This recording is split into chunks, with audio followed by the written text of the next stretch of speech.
No one on that flight had any idea that the man sitting quietly in seat 23C, wearing a faded jacket and a baseball cap pulled low, was actually the chairman of the entire airline they were flying with.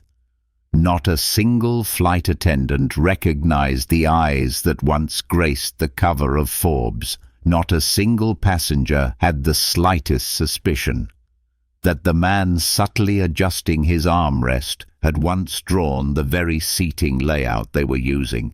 And no one, not even him, could have predicted that his silence that morning would ignite a dangerous undercurrent, one that could threaten the very empire he had built. This was supposed to be just another routine quality check. He'd done this hundreds of times, flying like a regular passenger, watching how his team treated people, making sure the service still reflected the core values he built the company on.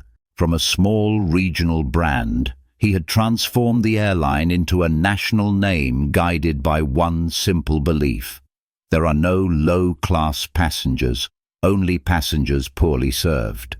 But today, just as he settled into his aisle seat, after tucking his small bag into the overhead bin, two men seated directly behind him started talking, and every word they said hit him like a punch to the chest.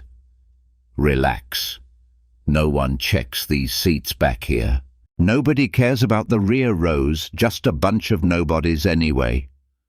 We'll make sure he notices us. He froze. His heart thumped hard. Who was he? No one checks. Make him notice. Was this a threat, a plan, or just two loudmouths rambling on a long-haul flight? Normally, he would have brushed it off, but this time something felt off. It wasn't just what they said, it was how they said it. Calm, calculated, intentional. And then came the line that sent a chill down his spine. There's a reason we picked this airline. The owner's one of those good guys always doing charity work. People like that. They need to learn a lesson. That sentence cut deeper than they could imagine, not just into his heart, but into the very ideals he had spent 2 decades building his airline around.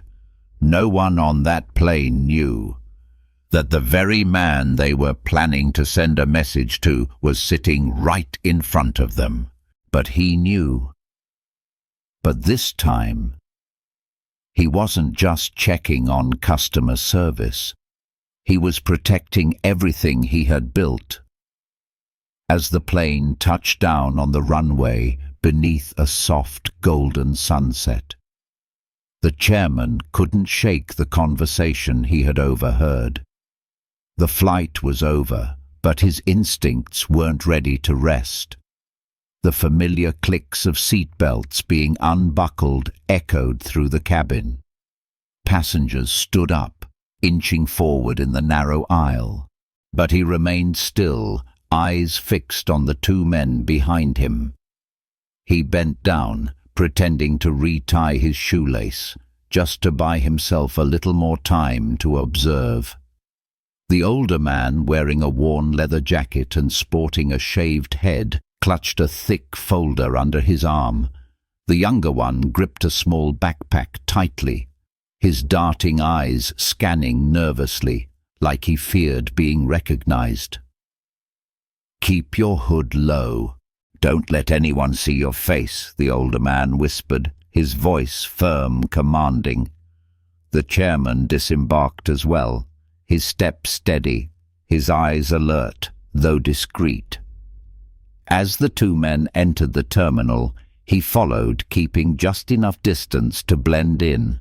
Like any other traveler headed in the same direction, they moved fast. No stop for water, no detour to the restroom, no glances around the terminal, just a straight line toward the baggage carousel. A red flag lit up in his mind. At the baggage claim area, he positioned himself behind a man absorbed in his phone, using the man's body as cover while keeping his eyes on the two suspicious travelers. A rugged black duffel bag appeared on the belt. The younger man grabbed it immediately, no hesitation, no confusion, a practiced motion. They exchanged a look, then walked off without a word, heading straight toward the pickup zone. The chairman followed, breath tight in his chest. They didn't call a cab. They weren't waiting for family. A black sedan was already idling at the curb, as if expecting them. The older man pulled out his phone, maybe to confirm with the driver, then popped the trunk and slid the bag inside. Right then, a gentle hand touched his shoulder. He spun around, startled. It was Rosalind, a veteran flight attendant from his airline. Her face was a mix of surprise and concern. "I knew I recognized you. Is everything okay?" He looked at her, the woman who had stood by this airline for over 2 decades, and he knew he could trust her. "Rosalind, we might have a serious problem." His voice lowered, eyes still locked on the 2 strangers climbing into the black car. "I need you to get that license plate, but be discreet. Then alert the head of security immediately." Rosalind nodded. No questions asked, just one knowing look, like she was ready for whatever storm was coming. The car merged into the busy airport traffic. Rosalind quickly snapped a photo of the license plate, then stepped back. "Got it, sir." He exhaled, but deep down, he knew this was just the beginning. A new mission had been set in motion, not by sirens, not by alarms, but by a conversation, accidentally overheard by the one man who was never meant to hear it. The next morning, the chairman arrived at a small office hidden deep within the airport's technical wing, a place only a handful of company insiders even knew existed. This was his underground base, where he could observe, investigate, and make decisions, without ever revealing who he was. On the wall opposite him hung a black and white photograph capturing the moment he shook hands with his very first investor. It marked the birth of the airline, the very one now being targeted by a mysterious group. Seated across from him was Myra, the head of internal security. Sharp, uncompromising. A former military officer turned corporate sentinel. Myra swiped through images and intel on her tablet. Every face, every license plate, every detail was being dissected with precision. "We've uncovered a few leads," she began, her voice steady but alert. "Those 2 men are connected to a group called the Equal Enforcement Initiative." The chairman's brows furrowed. The name sounded both familiar and unsettling. "What kind of group is that, an extremist faction?" Myra replied.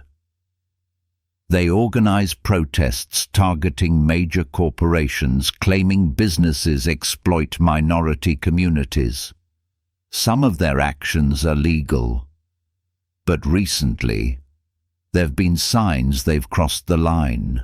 Myra swiped her finger across the tablet, pulling up a photo of the older man in the worn leather jacket, the same passenger from yesterday's flight. "His name is Garland. He has a criminal record, property damage, corporate break-ins, no active warrant, but he's on the police watch list." The chairman leaned back in his chair, tapping his fingers lightly against the polished wood desk. "So, he's targeting me, highly likely. Especially considering he mentioned your image, the do-gooder CEO, investing in communities." He sat in silence for a moment. I don't do charity to boost my reputation, he said quietly. I do it because I believe it matters. Myra nodded. Not the polite kind of nod, but the kind that said, I know. I believe you. I understand. But to someone like Garland, the fact that you're a billionaire, that alone makes you the enemy.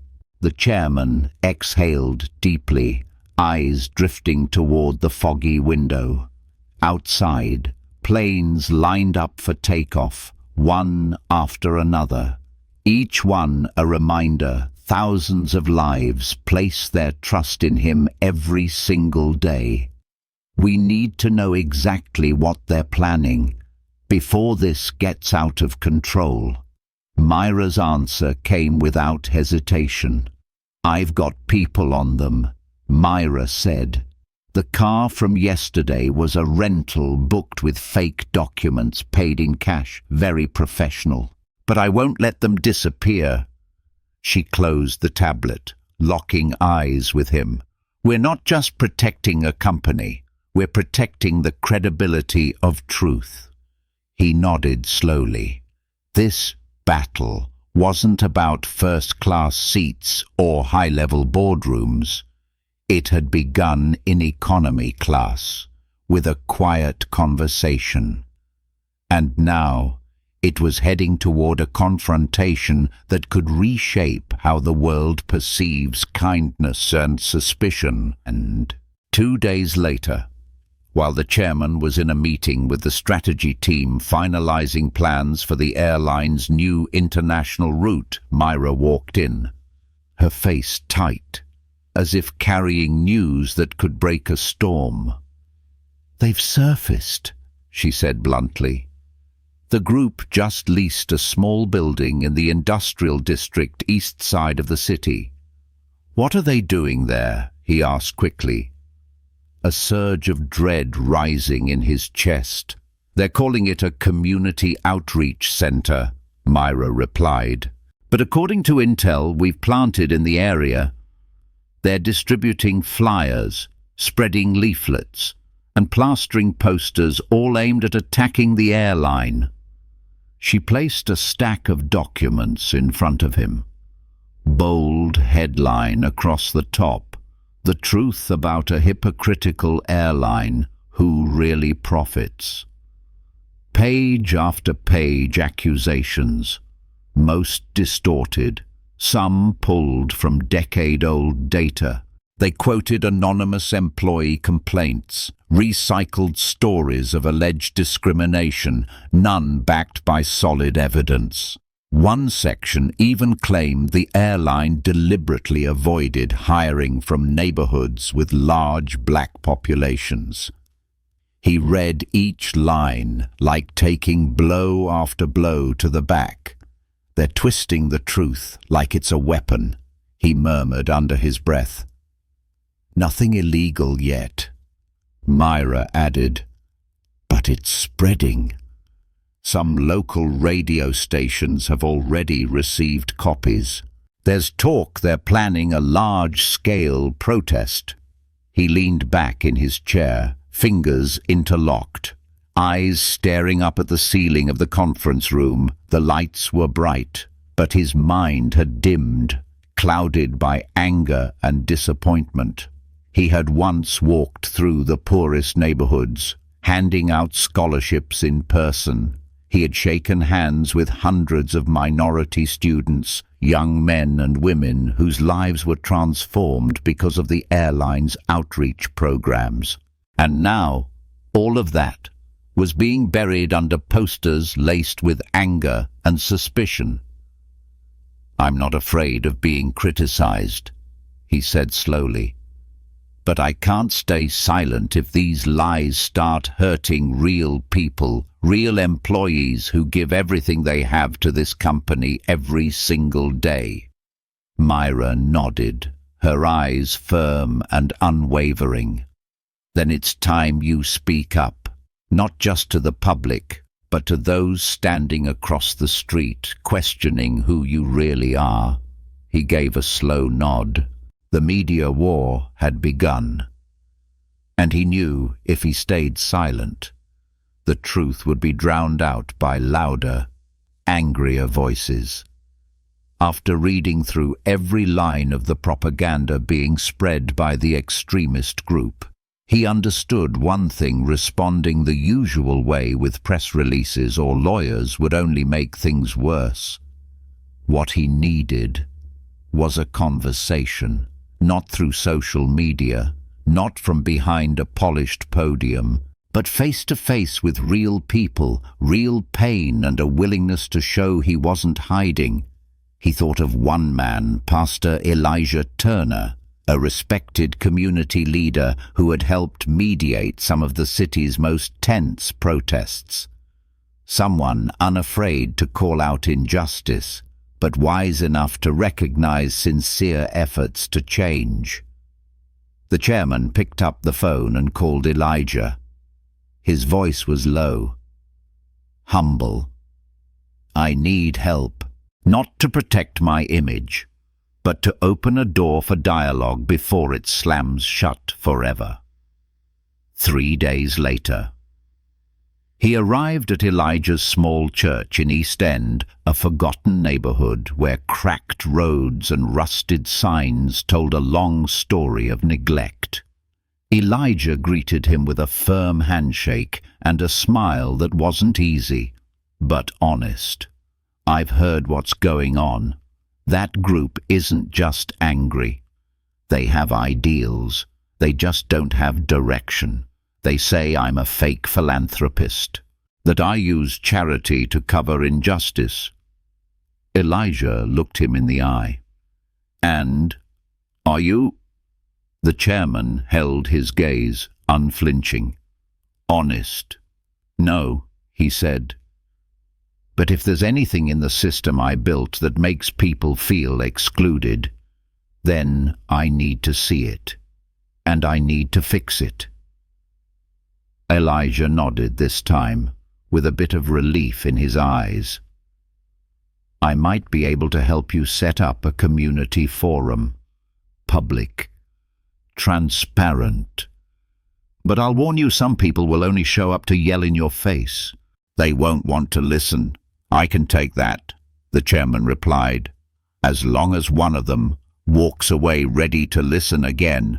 As he stepped outside the church, across the street, a few young men were putting up freshly printed posters. One had a line in bold red letters: "Truth is being buried. We will expose the fakes who pretend to care." He looked at them, not with resentment, just quiet and resolve, because he understood you can't erase misunderstanding with power. You can only erase it with truth, and to do that, you must first have the courage to show up, to face the very people who believe you are the problem. That morning, the sky was overcast, heavy and grey, just like the air hanging thick outside the airline's headquarters. From the top floor, the chairman stood behind a bulletproof window, silently watching the growing crowd gather beyond the police barricades. Protest signs were raised high. "Stop the exploitation. No justice. No peace. They smile while they lie." A megaphone screeched out accusations, loud, furious, theatrical. At the center stood Garland, the same man whose hushed whispers he had overheard from the row behind him on the plane. Next to him was the younger man, his expression filled more with hesitation than hatred. Standing beside the chairman, as always, was Myra, her face set like steel. "We can have the police break it up, sir. Just say the word." He shook his head, voice calm but unwavering. "No, I'm going down to meet them." Myra turned sharply to face him. "You want to step into that crowd alone? I'm not going there to silence anyone," he replied. I'm going there to look them in the eye and say I'm not afraid of the truth." The glass doors opened. 2 security officers flanked him, but kept their distance far enough so he wouldn't look like a CEO descending from an ivory tower. As he crossed the barricade and stepped into view, a hush fell over the crowd like a crashing wave. Garland froze. He hadn't expected him to show. He was prepared to tear apart a cardboard cutout, not face a real man with unflinching eyes. A reporter quickly recognized him and pushed a microphone forward. "Sir, do you have anything to say about these accusations?" He drew a deep breath, scanning the faces in front of him, some angry, some skeptical, but among them, curiosity. "I'm not here to fight back with words," he said clearly. "I'm here to listen. And if there's something wrong with how we operate, I promise we'll make it right. But if what's being said is false, I hope you'll be fair enough to see that too." Garland laughed bitterly, grabbing the mic with a snarl. "Oh, he performs well, doesn't he? Look at him. A humble billionaire standing here like he's the victim." Just then, another reporter cut in. "Do you deny," a reporter asked, "that your company once refused to hire people from certain minority neighborhoods?" He didn't dodge the question. "We've never done that. In fact, we've launched recruitment programs specifically targeting underserved communities. I can show you the data, but I understand numbers can feel cold, so I'm inviting any one of you to come in and see it for yourselves." Garland spat out his reply, every word sharp and deliberate. "We don't want your fake invitations. We want justice." The chairman responded, his voice never raised, yet louder than any megaphone. "Justice doesn't come from who shouts the loudest. It comes from facing the truth, no matter how uncomfortable it is." For a moment, the crowd fell completely silent. Then, from the edge of the gathering, a young woman's voice broke through, shaky but strong. "My brother once applied to your company. We always believed he never got a call back because of where we live." The chairman turned to her, his eyes softening. "Can you give me your brother's name?" he asked gently. "I promise I'll personally look into his application and respond publicly." The young woman hesitated, but then, with quiet resolve, she stepped forward and handed him a small, folded note. Garland opened his mouth to say something, but she turned to him first.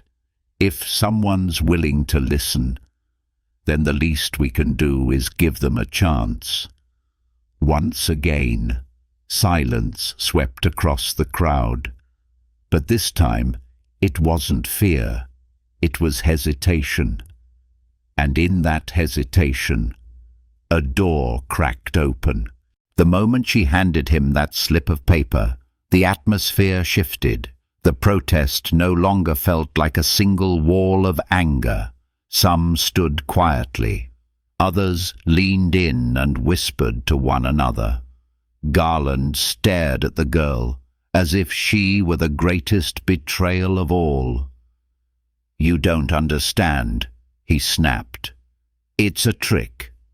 They promise, then disappear." But she didn't step back. Her eyes were lit not with blind faith, but with the rare spark that appears when someone powerful chooses to stay and listen. "Maybe," she replied softly. "But if he's wrong, at least he'll have to prove it. And if he's right, then we need the courage to admit it." Her words weren't loud, but they landed like a jolt in the hearts of the crowd. The young man, the same one who had sat behind the chairman on that fateful flight, stood motionless now, the stack of papers still in his hand. but no longer held high like a weapon. His eyes moved from Garland to the chairman, then back to the crowd, who were now beginning to waver. The line between us and them was no longer drawn in black and white, and the chairman felt it. That fragile, fleeting moment, when angry hearts begin to wonder, have I really heard the whole story? He took a step forward, lifting his hand gently in invitation.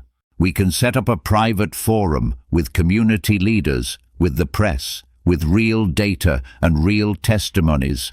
If we're wrong, I'll take responsibility. If not, I ask that you be willing to acknowledge that too. Garland slammed his heel against the pavement. It's all an act, he shouted, voice cracking. He's just putting on a show for the cameras. But this time no one clapped. No one chanted in support. Instead, there was a strange silence, the kind that settles in when people are waiting for something different. Then, suddenly, the young man spoke, his voice trembling, but steady. If you're truly open to dialogue, I'll be there. Garland spun around. What did you just say I said? If he's willing to open the door, I'll step through, to listen and to ask questions. A few in the crowd exchanged glances. Some nodded quietly, others stood uncertain, and a few simply walked away, not out of disappointment, but because they had started to think. Garland scanned the crowd, feeling his grip on them slipping. The rage in his eyes faded into something closer to bitterness. I told you, don't trust them. One step in, and you're stuck. But the young man didn't answer. He simply looked at the chairman and gave a slow, deliberate nod. Hope, fragile, but real, had slipped in between the protest signs and angry slogans, and the chairman understood. From this moment forward, the battle was no longer against each other, but a shared journey to step out of the cycle of fear, judgment, and pain. A banner hung above the stage in bold letters, "Scholarships for a Future Unlocked." Inside the community center, the room buzzed with joyful chatter. Parents straightened their sons' ties. Little girls in white dresses twirled nervously, and teachers stood off to the side, equal parts proud and anxious. The chairman walked in his expression softer than the one he wore in boardrooms. He shook hands with everyone, asked each child their name, and offered genuine smiles. This is why I started all of this, he whispered to Myra. Not for profit, for moments like this. But the joy didn't get the chance to settle.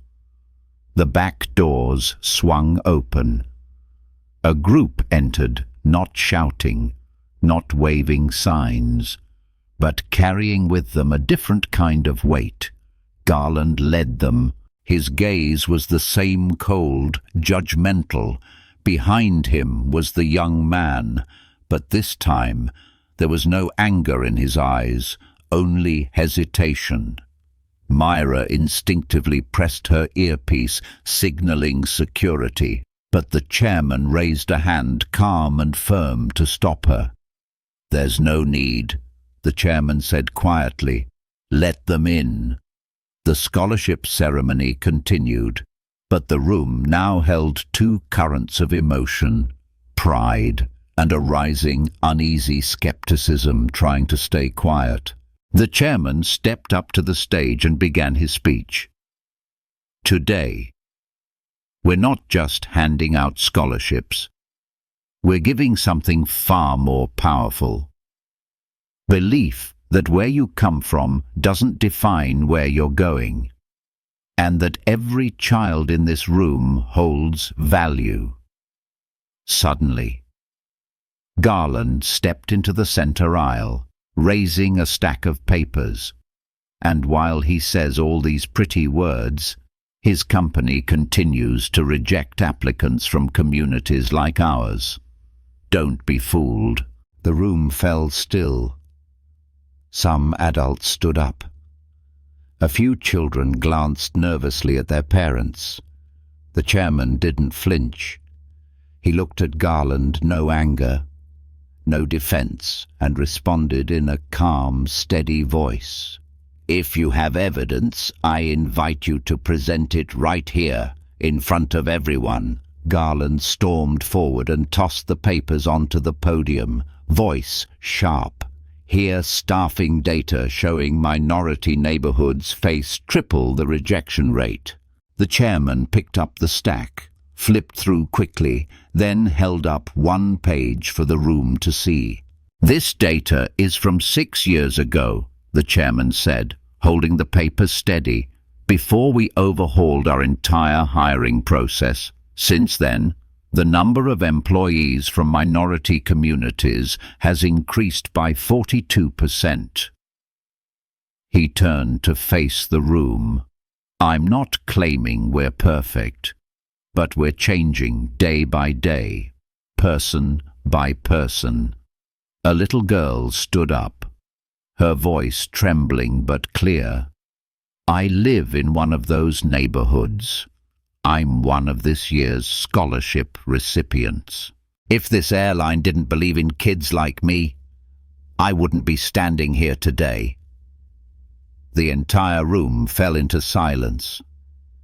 Garland stepped back, his eyes flashing, not with anger now, but confusion. The young man lifted his head, his gaze shifting from the girl to the chairman. A moment of stillness, as if a piece of the anger inside him had just quietly fallen away. If you really have updated numbers, I'd like to see them, he said, not as an accusation, but a genuine request. The chairman nodded. I'll show you, and if anything isn't right, I'll fix it. Behind them, Garland clenched his fists, but no one followed him like before, because tonight in a modest room, something shifted, not because of microphones, not because of power, but because of honesty.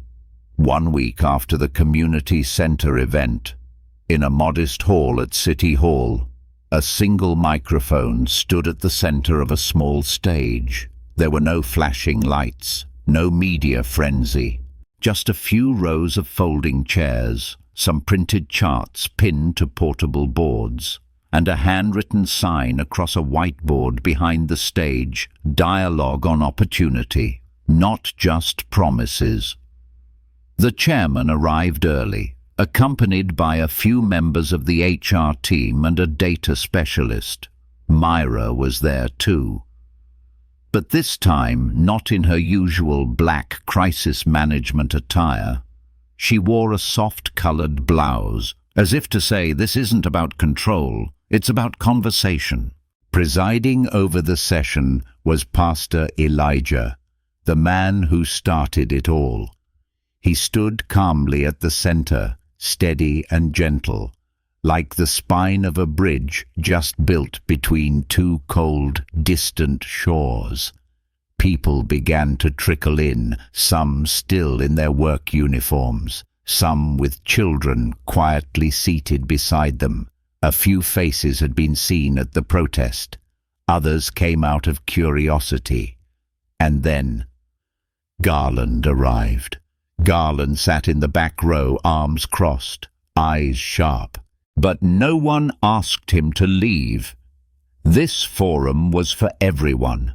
The young man came too, this time seated in the front row, next to an elderly woman and a high school teacher. The dialogue began. The chairman stood no notes, no script, I didn't come here to convince you to believe in me. I came to look at the truth with you, even if some of that truth is uncomfortable, especially for me." He gave a signal, and the data specialist brought up the presentation, hiring statistics from the past 5 years, shifts in minority recruitment and advancement, documentation of apprenticeship programs, internships, scholarships, and promotion pipelines. Each number was shared openly. Each email from praise to complaint was read aloud. Then, an older woman raised her hand. "I applied 3 times, never got an interview, and I always wondered if it was because I live in a red-flagged zip code." The head of HR responded immediately. "Your name was flagged in the system due to a technical error in our resume filtering software. We corrected the issue once it was discovered, and I want to sincerely apologize for that unintentional injustice." A young man asked about the company's career mentorship initiatives. The chairman answered directly. "This year, we're partnering with 3 local high schools to launch an early career mentorship and skills training program. And I'd like to invite you to be one of our first mentors." No one clapped, but everyone listened. Finally, the young man, the one who once sat behind the chairman on that flight, stood up. His voice trembled slightly, but his eyes were steady. "I used to believe rich people only pretended to care. But today, I've seen the data. I've heard the responses. I've seen the policies. So I have just one question. If one day someone really is treated unfairly, will you promise to see it through to the end?" The chairman didn't hesitate for even a second. "Not just address it," the chairman said, "but fix it at the root. I'm willing to open our systems to independent audits if needed, and I invite this very community to help oversee it." A ripple of whispers spread through the room, not murmurs of gossip, but of surprise, because rarely does a leader stand among everyday people, no bodyguards, no stage, and say, "I am willing to be held accountable." Pastor Elijah stepped forward, his voice deep and steady. "We don't have to be the same. We only have to look in the same direction, the direction of truth." And that night, no one shouted, no one threw anything, no one stormed out. There were only slow, thoughtful nods and a quiet hope. As the chairman stepped out of the community forum, feeling the weight on his chest finally begin to lift, Myra suddenly approached, her face no longer cautious, but alarmed. "We've just received intel from a reliable source," she said. "Garland and a small group are planning to break into your private aircraft hangar. Could be sabotage, could be a message, but whatever it is, it's dangerous." His chest tightened, not out of fear for the plane, but because he knew one wrong action tonight could undo everything he had worked so hard to rebuild these past few days. "We have to go. Tonight, just before midnight." The chairman arrived at the private hangar accompanied by Myra and a small, trusted security team. The facility was isolated, quiet, rarely trafficked this time of night. Surveillance monitors glowed inside the control room, showing the pitch-black perimeter. Wind swept dust across the lens like wandering ghosts. "Movement," Myra said, voice dropping. 3 individuals, one of them cutting the lock. The chairman didn't speak. He stood up, calm and focused, and stepped out, 2 guards silently following. Metal clanged in the distance, a flashlight flickered, and through the beam, a familiar figure emerged, Garland, wearing his worn-out coat, face shadowed beneath a hood. Next to him, the young man. His hand trembled, clutching a spray can aimed directly at the side of the aircraft where the logo of the airline, the symbol of everything the chairman had spent a lifetime building, stood gleaming in the dark. "Hurry up! Write the message," Garland barked. "We'll make the whole country pay attention." But the young man froze. He looked at the airline logo on the side of the jet, then down at his own hand. A door opened behind them. The chairman stepped out, not angry, not shouting.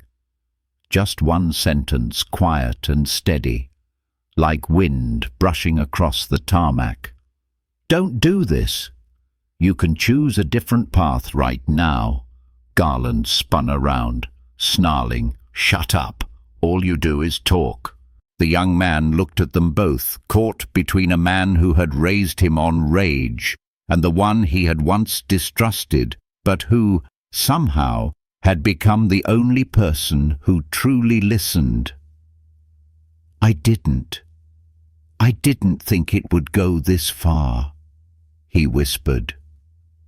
Just then, the security team swept in. Flashlights blazed, boots pounding the ground. Garland cursed and bolted, but was quickly intercepted. In the chaos, the young man dropped the can of paint and slowly raised his hands. The chairman approached, no judgment in his eyes, just one quiet question. "Are you okay?" The young man swallowed hard, eyes glassy with tears. "I just wanted to be heard, but I chose the wrong way." As Garland was handcuffed and taken away, still screaming that the chairman was a fraud, the young man said nothing. He simply bowed his head. Behind them, the aircraft remained untouched. No spray paint, no hateful slogans, just the company's emblem glowing quietly under the lights, a silent testament that even when the storm rolls in, someone can still choose to stand for what's right. Days after the attempted break-in, news of the sabotage plot spread across headlines. Some called it an act of soft terrorism. Others said it was a desperate cry from a radicalized movement. Garland was charged with trespassing, attempted vandalism, and prior riot organization. But what surprised the public most was when the police announced that the young man would not face serious charges because the chairman had personally stepped forward and requested leniency. "He may have made a mistake," the chairman said to reporters, "but I don't believe a single mistake should cost someone their entire future." That afternoon, at the same community center where the emotional scholarship ceremony had once taken place, the chairman stepped into a small room behind the stage. Inside, the young man was mopping the floor, part of his community service sentence, granted in place of jail time. He looked up as the chairman entered, his face flickering with confusion, then quickly dropped his gaze as if he couldn't bear to meet his eyes. "I'm not asking for your forgiveness," he said softly. "I didn't come here to be pitied." The chairman didn't respond right away. He pulled up a plastic chair and sat down across from him. "I'm not here to pity you," he said gently. "I'm here because I used to be you."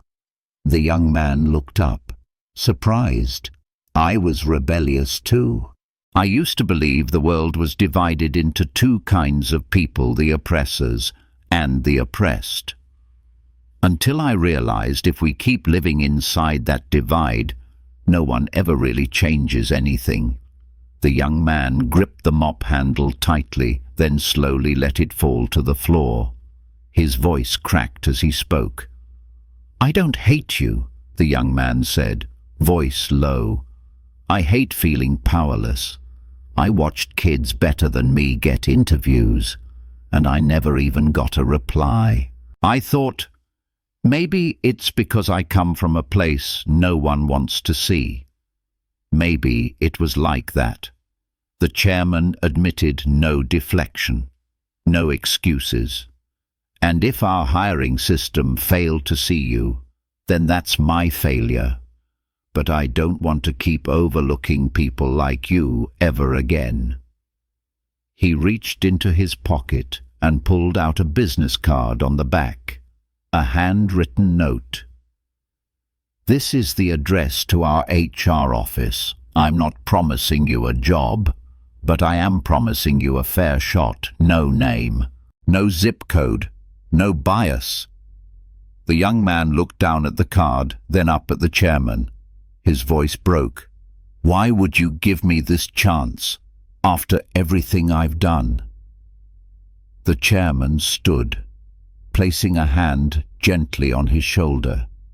"Because I believe. Those brave enough to admit they were wrong are also brave enough to do what's right." The room was silent.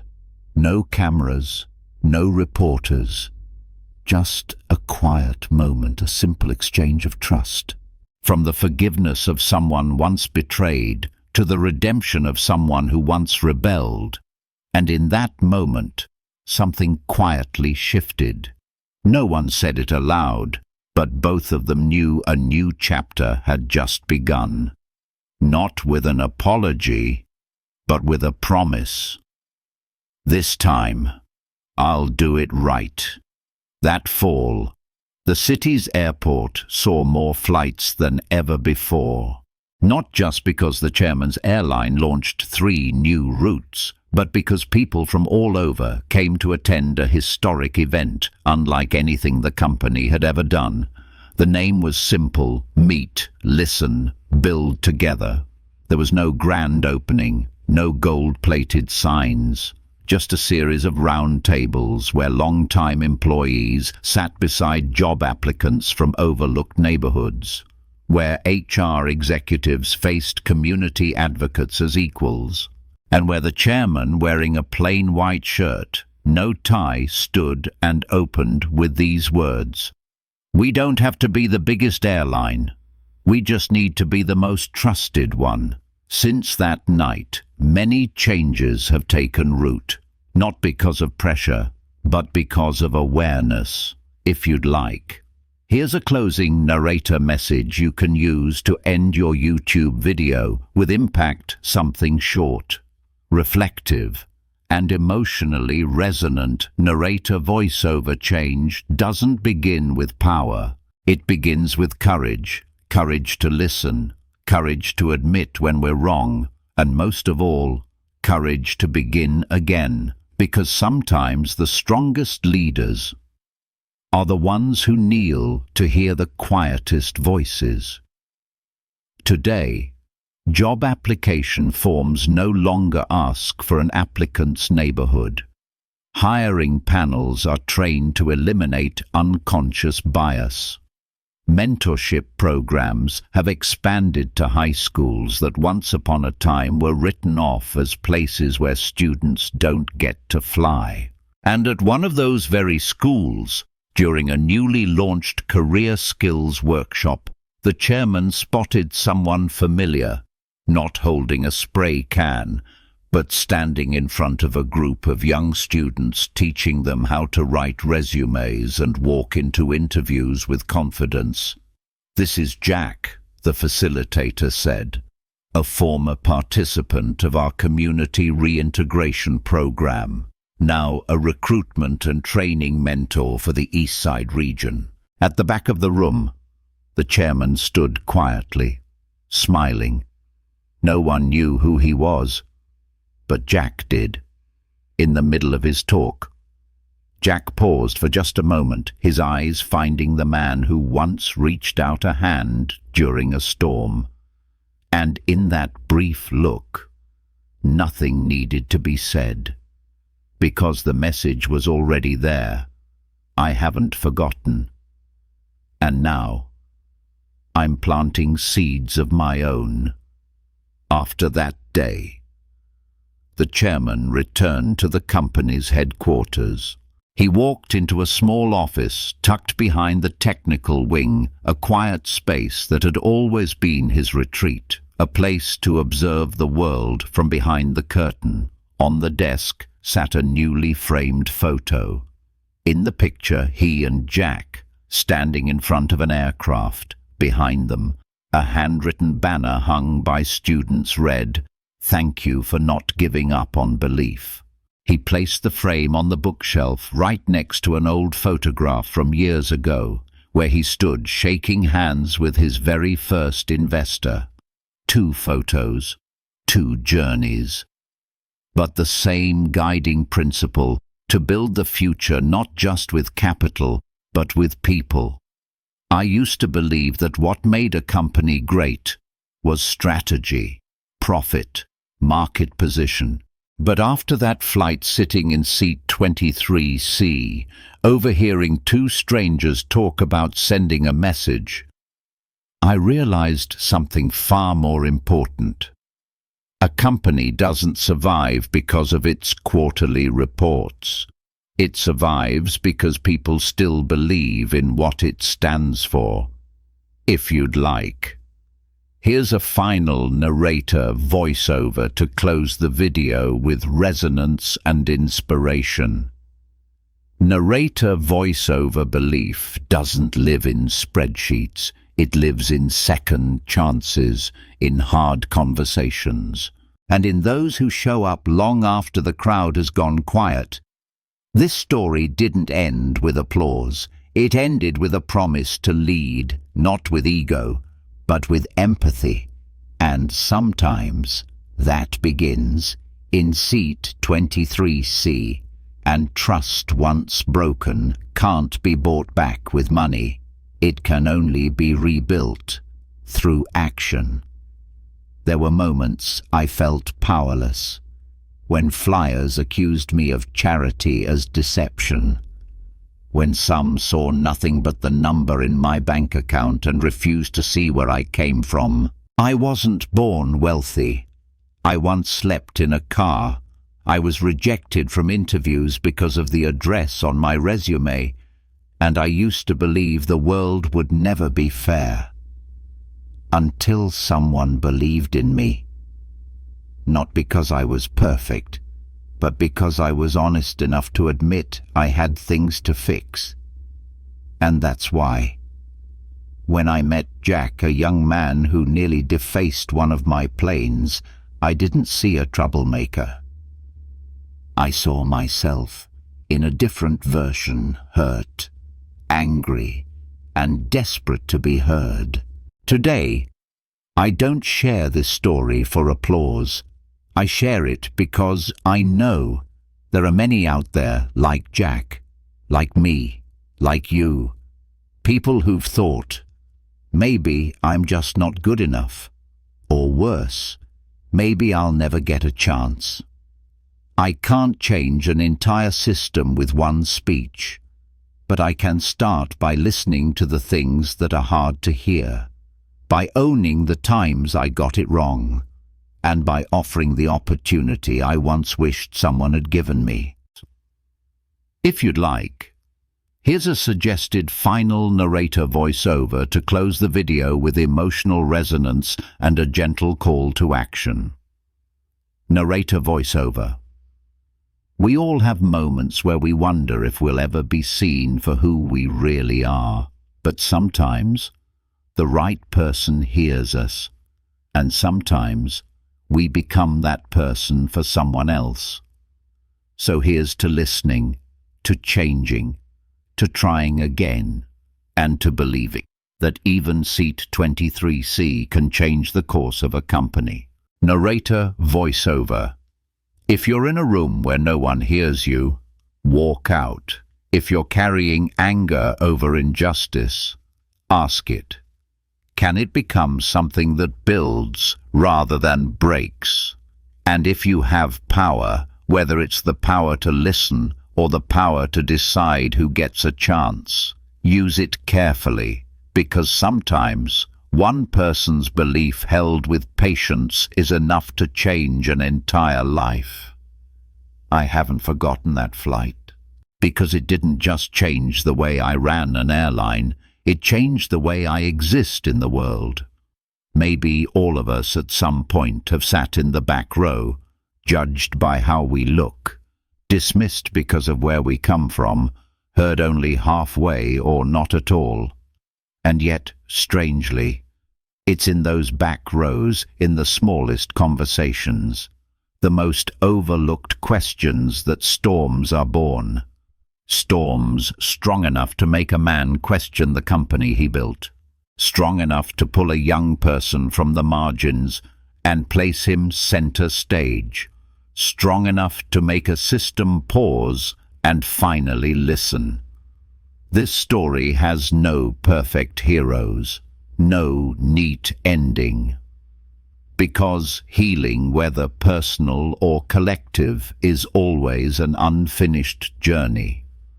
But if any part of this story spoke to you, if you saw yourself in Jack's eyes, or in the quiet resilience of the chairman, then do something, even something small, to carry that spirit forward. Maybe that means sharing this video with someone who feels misunderstood. Maybe it means leaving a comment about a moment that changed the way you saw someone. Or maybe it's simply choosing to believe in change before choosing to criticize, because sometimes the most powerful movements don't start with a revolution. They start with one person sitting still, listening, and deciding, I won't look away. If you believe in stories like this about courage, empathy, and the human journey, subscribe to the channel. Let's keep listening. Let's keep building together.